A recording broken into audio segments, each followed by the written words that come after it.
Before you do any graphs in SPSS, it's just worth double checking that you've got the correct type for all your variables. If you don't have the correct type, then either it won't plot them correctly or it may refuse to do it at all. So you'll see here that we've got time and height. I'll just take the seconds off there. That was an import problem where it took out the brackets. So we've got time and height are both numeric, and the type of soda is a string, and string just means that it is text. If you need to change one of these, click into it and click the 3 blue dots, and the two that you're most likely to need are these: string for text or numeric up the top. You might also want to check the measure.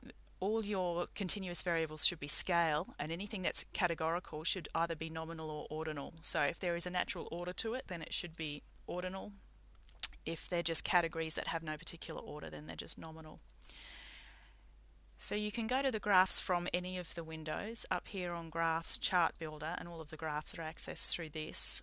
Then you need to choose which one you want and drop the variables into them. So if we start with something easy like a pie chart, we'll drop the pie chart onto the window here, and then it asks us what we want to slice by. In this case, this is only suitable for a categorical variable, so we might want to chart the types of sodas, and this would just be of interest to check that we actually had the same amount of each soda tested, and it's going to go through and count up each type of soda that's been used how many times, and you can see that the statistic here is listed as count. Now the preview window here, it will show you a little picture, but it just makes something up here. This is not necessarily what your pie chart's going to look like. Okay. Now everything in SPSS that you do pops up in a separate document called the output document. Usually it gives you a lot of extra. This would be the actual code you would type in if you were coding it, and you don't usually need this. So rather than saving the whole document, it's usually easier just to cut and paste the graphs that you want straight into your Word document. So here you can see that the students have tested equal numbers of Coke, Diet Coke, lemonade and orange. And there's not really much else to say about that. So if we go back into graphs, we can try something a bit more interesting. Let's try a histogram. We might be interested in, you can see here that it's still got type of soda. I'm not quite sure what will happen if we try to plot that, but anyway, let's try something more sensible. We might be interested in the time that the soda fizzed for overall. So if we drop time into here, and it will just overwrite the previous one. Again, it gives us a preview of the histogram, but this is not necessarily what it's going to look like. It's just an example. And over here it says the statistic it's going to plot is the histogram. Usually this will be okay. Occasionally you have to go through and change it to something else. Okay. So this is the time in seconds that each of the soft drinks fizzed for after they had bicarb dropped into them. N equals 72 means we had 72 observations, and we've got a mean fizzing time of nearly 20 seconds. But there's one that fizzed for a long time. I don't know what that is, maybe 37 seconds, and the shortest fizz was 10 seconds.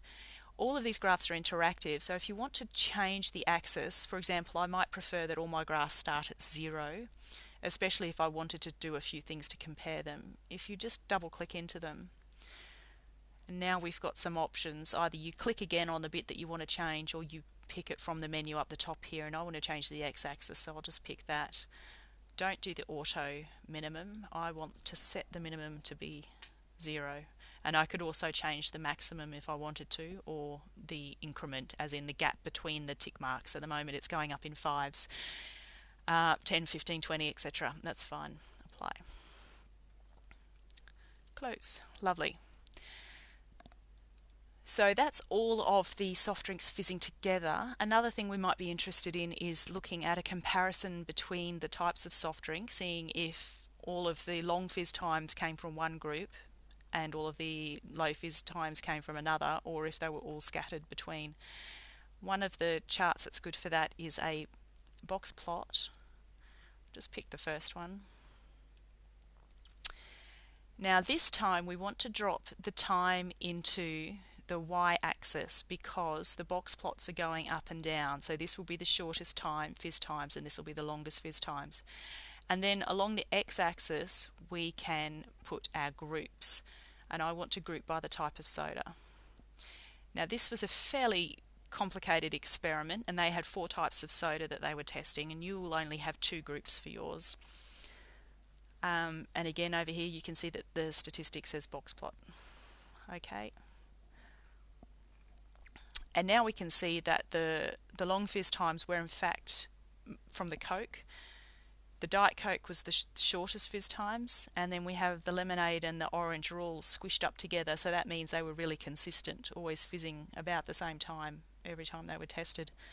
So from here you can just cut or copy your graph and put it into Word and it will paste okay, or you can use the export function to export the graph that you want.